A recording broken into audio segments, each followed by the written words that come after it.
Nagbabala si Quezon City Mayor Joy Belmonte na magsasampa ng reklamo laban sa kumpanyang gumawa ng eZConsult. Iyon ay kung hindi raw aayusin ang mga aberya sa mobile app na ginagamit sa vaccine registration sa lungsod. Makakausap natin via Zoom si Jannette Jakosalem, ang Chief Business Officer ng Zuellig Pharma Corporation. Good evening, Janet, and welcome to the program. Umpisan po natin dito, ano? Hindi lang naman Quezon City ang sinoservice nyo. Is that correct? You have Las Piñas, like you were saying earlier, Las Piñas, Parañaque, Malabon, Vigan in Ilocos Sur, Quirino Province. That's right, Pia. We're actually servicing a number of other LGUs aside from Quezon City. Yeah, so do you have any problems doon sa ibang LGU? So far, no issues. But the issue kasi with Quezon City really is because they have so many residents. We know for a fact that they're the biggest city in the country. They're targeting to vaccinate almost 3 million people. And when 300,000 people, for example, try to go into the system to schedule yung vaccination na limited pa ang slots as of today, talagang magkakaroon ng traffic sa system, and that is what today is causing the slowness. All right, but today lang yon, ngayong araw lang ito nangyari. It happened for the past few days. It was on and off. Hindi naman siya na yung the whole time down ang system. And again, hindi ho nag-crash ang eZConsult. Yung na-experience ng mga users na mukhang nag-crash, it's really just slowness. But minomonitor namin, nakikita namin regular pa rin naman na nakakapag-schedule at nakakapag-book ng schedule yung mga tao. Mabagal lang ho talaga dahil sabay-sabay na pumapasok yung tao sa system. What we've done last night was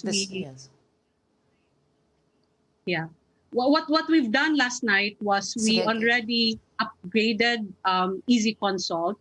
We put in some enhancements and fixes into the system. So today, there has been already some noticeable improvements.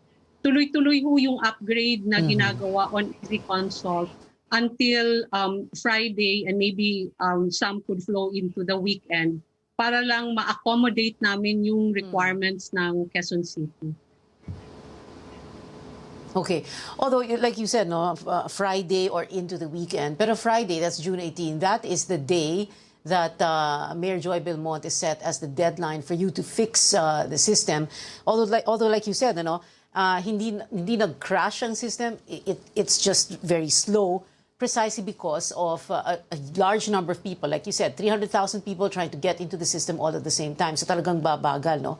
But you're saying, ina-upgrade nyo, and it's going to be okay na from now on. Ganun ba yun?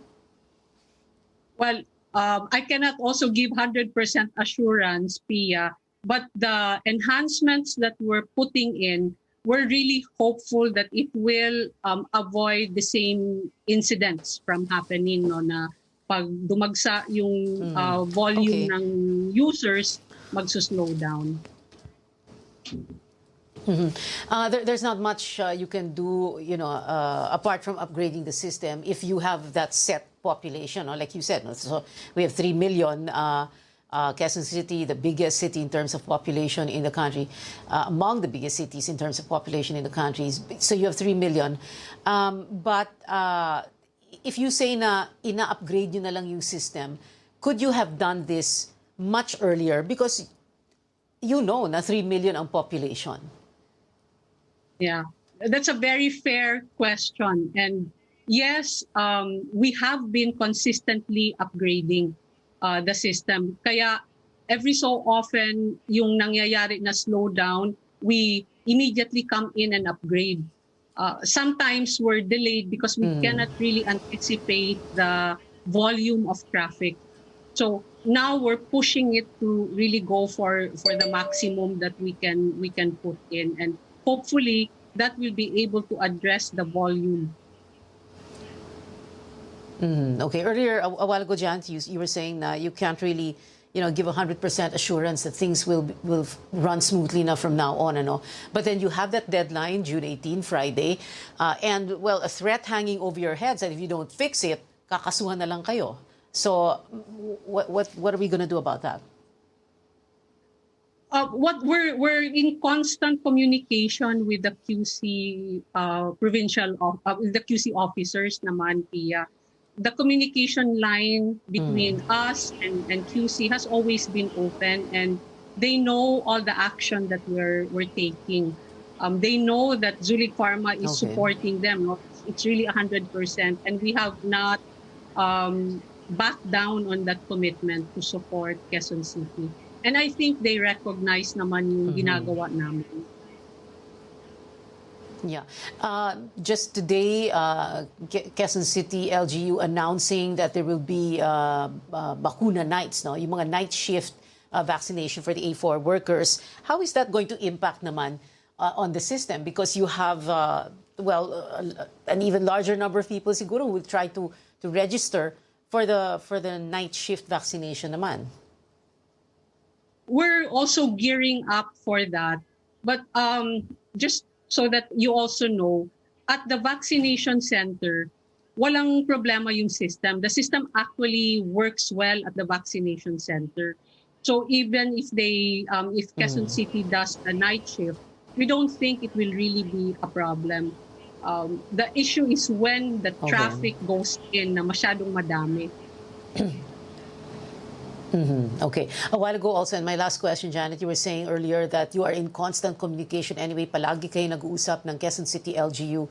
And I'm sure kayo sa Zuellig Pharma and ang Quezon City LGU, ang pinaka-importante sa inyo ay maserbisyo yung mga residente ng Quezon City because we need this. We need this to run smoothly, right? So that is your main focus. Is that right? That's right. And thank you for bringing that up, Pia, because I also wanted to say that Zuellig Pharma's service is really on warehousing and logistics. That is the core of the service that we're bringing to Quezon City. The system we put in to support the vaccination, but in the value that Zuellig Pharma is bringing to Quezon City, aside from supporting the vaccination center, is really around making sure that we're delivering safe vaccines that have been handled, warehoused, and delivered properly to the requirement of the vaccine. All right. Maraming salamat sa inyong oras, Jannette Jakosalem, Chief Business Officer, Zuellig Pharma Corporation.